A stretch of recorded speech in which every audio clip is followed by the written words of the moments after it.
আমরা সুষ্ঠু একটা বিচার চাই যাদেরকে হত্যা করা হয়েছে, এবং আমরা এরকম আর কোনো মায়ের যাতে বুক খালি না হয়। আমরা একটা কথা বলতে চাই, আপনারা মুখ চাপে ধরেন, রাস্তায় নামলে কাদের বুক চাপে ধরেন, কাদের গলা চাপে ধরেন, কাদের বুকে আপনারা গুলি চালান, আপনারা একবারও বুক কাঁপে না। সে যদি আপনার সন্তান হতো তাহলে আপনি কীভাবে আপনারা বুক চালায় তাদের বুকে গুলি চালাচ্ছেন?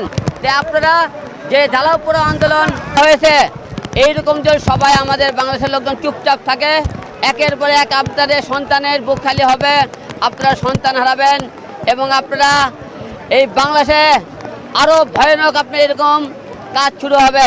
তাই আপনাদেরকে বলতে চাই, যারা আপনারা আজকে রাজপথে মানুষ আজকে বৃষ্টি মানতেছে না, কেন মানতেছে না?